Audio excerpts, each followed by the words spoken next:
ఘనంగా arts and science కళాశాల వార్షికోత్సవ వేడుకలు ముఖ్య అతిథిగా హాజరైన డిప్యూటీ సీఎం బట్టి విక్రమార్క సాంస్కృతిక కార్యక్రమాలతో అలరించిన విద్యార్థులు Osmania university arts and science కళాశాల వార్షికోత్సవ వేడుకలు ఓయూ ఠాగూర్ ఆడిటోరియంలో ఘనంగా నిర్వహించారు.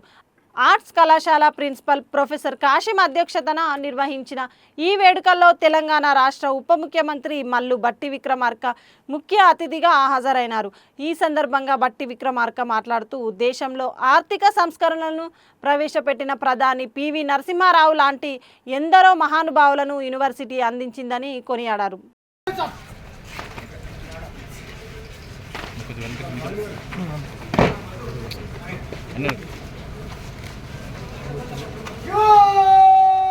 Hindi, Telugu and English elocution first prize, Hafsa, Department of English.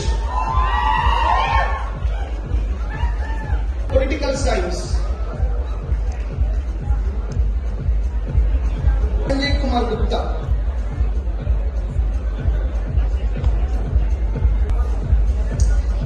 Telugu elocution first prize, K. Lakshman.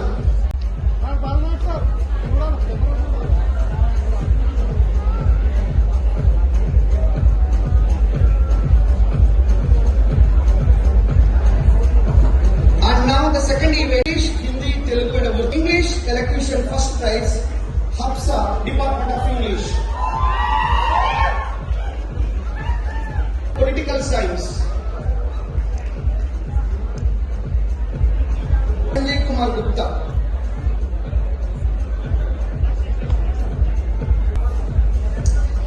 Telugu elocution first prize, K. Lakshman. Hindi, Telugu and English elocution first prize, Hafsa, Department of English. Political Science, Sanjay Kumar Gupta.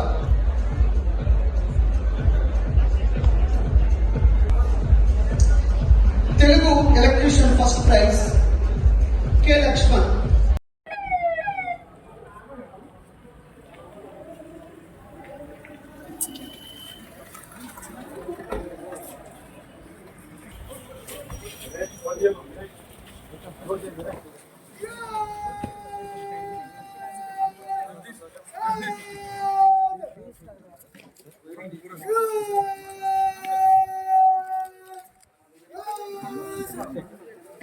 పక్కన salute తీసుకోండి.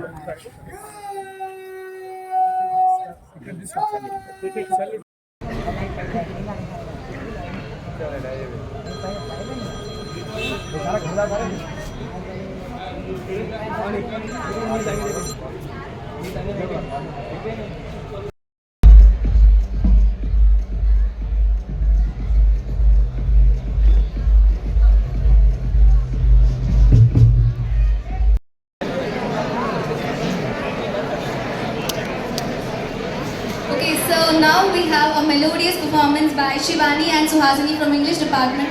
Let's welcome them with a round of applause.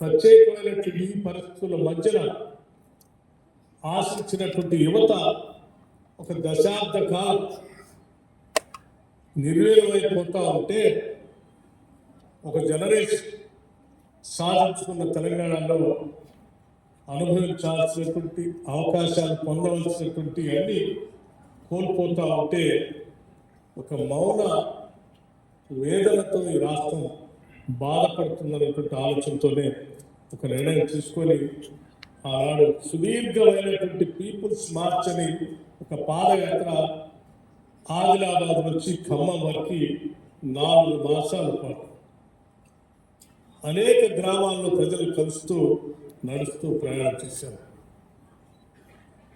వాటన్నిటిలో నాకు బాగా కదిల్చిన అంశం. సరే, చాలామంది వారి బాధలు, ఉద్యోగాలు లేవని కొంతమంది, ఇల్లు లేవని కొంతమంది, లేకపోతే రకరకాల ఇబ్బందులు ఉన్నాయనేటువంటి చెప్పేటువంటి కొన్ని అంశాలు. వాటన్నిటికంటే కూడా అతి ముఖ్యమైనటువంటి అంశం నేను విన్నది నకరికల్ శాసనసభ నియోజకవర్గంలో ఒక పల్లెటూరులో నడుస్తూ ఉంటే చాలా దూరం వచ్చి పొలాల్లో పనిచేసుకుంటూ వస్తున్నటువంటి మహిళా కూలీలు పరుగున వచ్చి చేయబట్టుకొని నాకు ఒక మాట చెప్పారు. చాలా రోజుల నుంచి చాలా అడగాలని అనుకుంటున్నాం, చాలా చెప్పాలని కూడా అనుకుంటున్నాం. కానీ ఏం అడిగినా ఏం చెప్పినా ఎప్పుడు ఎవరు వచ్చి అరెస్ట్ చేస్తారనేటువంటి భయంగా బతుకుతూ ఉన్నాం. ఆ భయాన్ని తొలగించేటువంటి ప్రక్రియ ఈరోజు నేను చూసిన తర్వాత మాకు అర్థమైంది. అందుకే పరుగున భయాన్ని పక్కన పెట్టి ఉరికొచ్చి నేను చేయబట్టుకొని నేను చెప్తా ఉన్నాను, ఈ రాష్ట్రంలో ప్రజాప్రభుత్వం తీసుకొని రావాలి. తెచ్చిన ప్రజాప్రభుత్వంలో ప్రజల కోసమే పాలన ఉండాలి.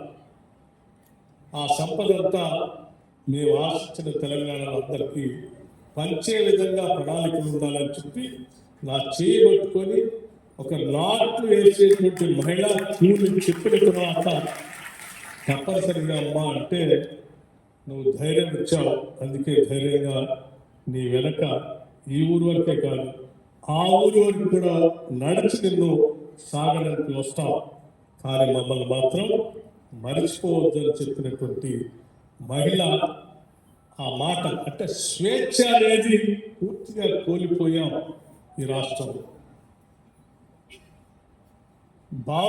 భావాలు చాలా పెద్ద పదాలు. వాటికంటే చిన్న గ్రామాల్లో నాకు ఇబ్బంది ఉంది అని చెప్పుకునేటువంటి ఒక చిన్న మాట కూడా చెప్పుకోలేనటువంటి పరిస్థితులు ఆ రోజు రాష్ట్రంలో ఆజ్యమవుతా ఉంటే ఆ రోజు అనుకున్నాం, ఈ రాష్ట్రంలో ఏది తెచ్చినా, ఏది ఇచ్చినా, ఏది ఇవ్వకపోయినా కనీసం స్వేచ్ఛనైతే రాష్ట్ర ప్రజలకి అందించాలి అని చెప్పి ఆ రోజు అనుకున్నాం. అందుకే ఈ ప్రభుత్వం ఏర్పడిన వెంటనే అన్నింటినీ బాగా తెరిచాం. ఎవరు ఏది మాట్లాడాలనుకున్నా, ఏది చెప్పాలనుకున్నా స్వేచ్ఛగా, ఇది నా రాష్ట్రం, నా ప్రభుత్వం, నా మాట అందరూ వినాల్సిందే, వింటారనేటువంటి నమ్మకం ఈ రాష్ట్రంలో ప్రతి మనిషికి మనం కలిగించినప్పుడే మనం నిజమైనటువంటి ప్రజాస్వామ్యాన్ని ఈ రాష్ట్రంలో ఏర్పాటు చేసినటువంటి వాళ్ళు అవుతామని చెప్పి నమ్మి దాన్ని ఆచరించాలనుకుంటున్నాం.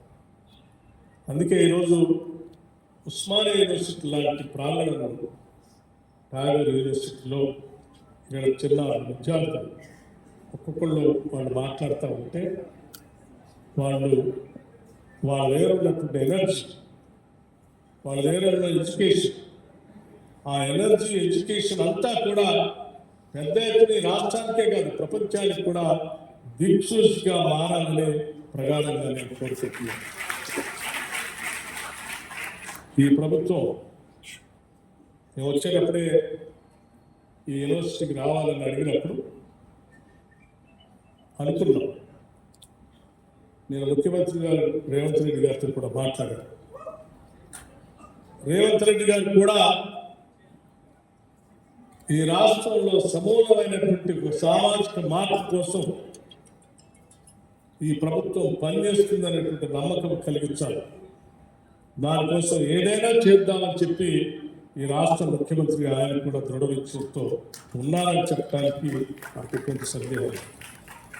అందుకే నేను వారితో మాట్లాడినప్పుడు చాలా సందర్భాల్లో విద్యకు సంబంధించి ప్రతిపక్ష నాయకుడిగా నేను విశ్వవిద్యాలయాల గురించి చాలా సందర్భాల్లో అసెంబ్లీలో మాట్లాడాను. వైస్ ఛాన్సలర్స్ లేదు, రిక్రూట్మెంట్ లేదు, అటువంటి ప్రాంతాల్లో నిర్వీర్యం కాకూడదు. ముఖ్యంగా పబ్లిక్ యూనివర్సిటీ అనేక గ్రామీణ ప్రాంతాలు, మారుమూల పల్లెల నుంచి యూనివర్సిటీకి చదువుకోవడానికి వస్తూ ఉంటారు. బయట ప్రైవేట్ యూనివర్సిటీస్లో లక్షలు పోసి చదివించలేనటువంటి స్తోమత లేనటువంటి కుటుంబాలు ఈ యూనివర్సిటీస్ పంపిస్తూ ఉంటాయి. ఆ యూనివర్సిటీస్లో ప్రపంచంతో గ్లోబలైజేషన్ జరిగినటువంటి ఈ సందర్భంలో ప్రపంచంతో ఉద్యోగ అవకాశాలకు ఉపయోగపడేటువంటి స్కిల్ బేస్డ్ నాలెడ్జ్ సెంటర్స్గా పబ్లిక్ యూనివర్సిటీస్ తయారు కాకపోతే వారి జీవితం అంతా భవిష్యత్తు అంతా అంధకారంగా మారిపోతుంది. అందుకోసమే నేను ఆనాడు ప్రతిపక్ష నాయకుడిగా కూడా మాట్లాడిన తర్వాత మా ప్రభుత్వం వచ్చిన తర్వాత కూడా ముఖ్యమంత్రి గారు మేము కూర్చొని చాలా స్పష్టంగా చాలా నిర్ణయాలు చేస్తాం. ఈ రాష్ట్రంలో స్కిల్ బేస్డ్ యూనివర్సిటీ పెట్టాలి. స్కిల్ యూనివర్సిటీని మొట్టమొదటి స్కిల్ యూనివర్సిటీని హైదరాబాద్ ఫ్యూచర్ సిటీలో ఏర్పాటు చేయటమే కాకుండా ఈరోజు చకచక పనులు జరుగుతూ ఉన్నాయి. రాష్ట్ర వ్యాప్తంగా ఆనాడు ప్రవేశపెట్టినటువంటి ఐటీఐ సెంటర్స్ దాదాపు 100 సెంటర్స్ అడ్వాన్స్ టెక్నాలజీ సెంటర్స్గా మార్చి ఈరోజు ఇండస్ట్రీతో సంబంధం ఉన్నటువంటి వాళ్ళందరినీ దాంట్లో ఇన్వాల్వ్ చేసి అడ్వాన్స్ టెక్నాలజీ సెంటర్స్ ద్వారా ట్రైనింగ్ ఇచ్చి ఉద్యోగ అవకాశాలు పొందేటట్టుగా ఒక నిర్ణయం తీసుకుంది. పబ్లిక్ యూనివర్సిటీస్ అన్నిటికీ ఒక సామాజిక న్యాయం ఆలోచన ఉండాలని ఆ స్పృహ కలిగినటువంటి వాళ్ళని వైస్ ఛాన్సలర్స్గా నియమించాం. ఒక మహిళా యూనివర్సిటీ వీర వనిత చాకలి ఐలమ్మ గారి పేరు పెట్టి ఆ యూనివర్సిటీకి 500 కోట్ల రూపాయలు శాంక్షన్ చేశారు. ప్రత్యేకంగా అక్కడ వెళ్ళి వాటన్నింటిని చూసి భవంతులన్నింటినీ శాంక్షన్ చేశారు. రాష్ట్ర వ్యాప్తంగా ఉన్నటువంటి యూనివర్సిటీకి సంబంధించి రిక్రూట్మెంట్ చేయాలని మీ అందరికీ తెలిసింది. యూనివర్సిటీస్లో ఎప్పుడో ఒకసారి 2007-2013లో రిక్రూట్మెంట్ జరిగింది. ఆ 13 తర్వాత రాష్ట్ర విభజన జరిగిన 14 నుంచి ఈనాటి వరకు కూడా రిక్రూట్మెంట్ లేదు. మళ్ళీ ఇప్పుడే కాంగ్రెస్ ప్రభుత్వం వచ్చిన తర్వాత మళ్ళీ రిక్రూట్మెంట్ మొదలు పెడతా ఉన్నాం. విశ్వవిద్యాలయాలు అద్భుతమైనటువంటి వైజ్ఞానిక కేంద్రాలుగా ఉండాలనేది ఈ రాష్ట్ర ప్రభుత్వం యొక్క ఆశ ఆలోచన కూడా. అలాగే మారుతున్నటువంటి సమకాలిక పరిస్థితులకు అనుగుణంగా ఈరోజు ఆ రోజుల్లో ఉన్నటువంటి ఉద్యోగ అవకాశాలు ఈరోజు గ్లోబలైజేషన్లో జరుగుతున్న పరిస్థితుల్లో వచ్చినటువంటి ప్రైవేట్ కార్పొరేట్ వ్యవస్థలో ఉన్నటువంటి ఉద్యోగ అవకాశాలు చదువుకి సంబంధం లేకుండా పోతాం.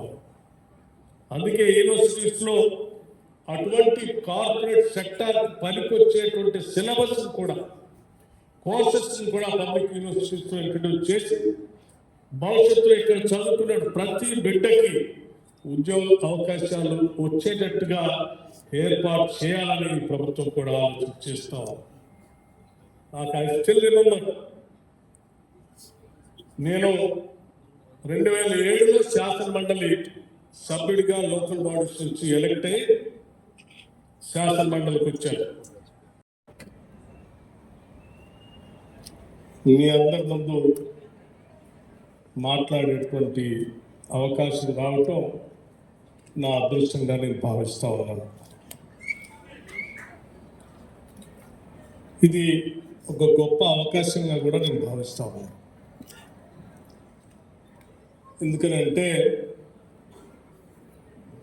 చరిత్రలో ఉస్మానియా యూనివర్సిటీ సుదీర్ఘమైనటువంటి చరిత్ర ఉంది.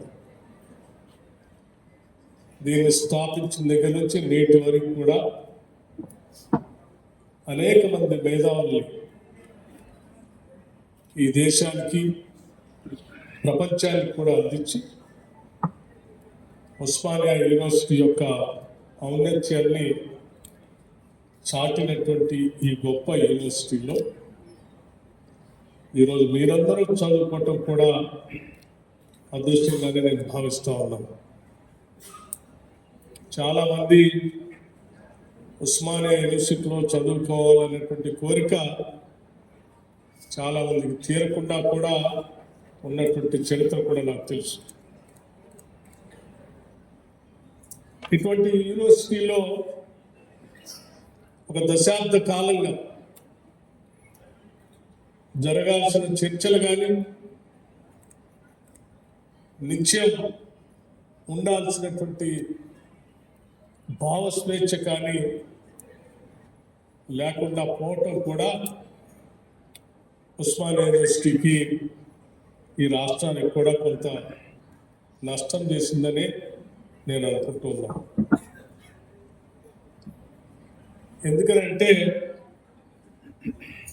అనేక రకాలైనటువంటి భావజాలాలు, మనిషి మనుగడ, అట్లాగే నాగరికత, అభివృద్ధి, మానవత్వం, ప్రగతిశీలం అన్నీ కూడా భావస్వేచ్ఛతో అనేక రకాలైనటువంటి భావాల చర్చల ద్వారానే అది సాధ్యం అవుతూ ఉంటాయి. అనగదొక్కటం వల్ల కానీ, ఆలోచనల్ని బంధించటం వల్ల కానీ అది సాధ్యం అవుతుందని నేను అనుకోవట్లేదు. సోక్రటీస్ దగ్గర నుంచి, ప్లేటో దగ్గర నుంచి, అరిస్టాటిల్ దగ్గర నుంచి మనమందరం విన్నది, చదువుకున్నది కూడా అది. ఈ ఎవల్యూషన్లో ముఖ్యంగా ప్రజాస్వామ్య ప్రభుత్వాల ఎవల్యూషన్లో భావస్వేచ్ఛకి అత్యంత ప్రధానమైనటువంటి అంశం. మీ అందరికీ తెలిసిందే, ఇంతటి గొప్ప ఆచార్యుల ముందు కొద్దిగా మాట్లాడటం నాకు ఇబ్బంది అయినప్పటికీ కూడా మనసు ఎప్పి మీ అందరితో మాట్లాడాలనేటువంటి ఆలోచన కూడా నేను చేస్తాను. చిన్న ప్రయత్నం. ప్రత్యేక రాష్ట్రం కావాలని, ఆ రాష్ట్రం వస్తే ఆత్మాభిమానంతో బతకొచ్చని, ఇక్కడ సంపద, ఇక్కడ వనరులు అన్నీ అందరికీ సమానంగా పంచుకోవచ్చని ఆశపడే ప్రత్యేక రాష్ట్రం కోసం ముఖ్యంగా ఉస్మానియా యూనివర్సిటీ విద్యార్థులు పోరాటం చేశారు. అనేక మంది ప్రాణాలు కూడా అర్పించారు. కానీ సాధించిన తెలంగాణలో 10 సంవత్సరాలు ప్రత్యక్షంగా చూశాను. ప్రజాప్రతినిధిగా, చట్టసభల్లో సభ్యుడిగా భావస్వేచ్ఛ లేనటువంటి తెలంగాణ రాష్ట్రాన్ని ఎవరైనా ఏదైనా వ్యక్తీకరిస్తే ఎప్పుడు ఎవరిని ఎక్కడ అరెస్ట్ చేస్తారో అనేటువంటి భయంతో విలవిల్లాడినటువంటి దృష్టాంతాలు కూడా నేను చూశాను. ప్రతిపక్ష నాయకుడిగా ఆ రోజు 2023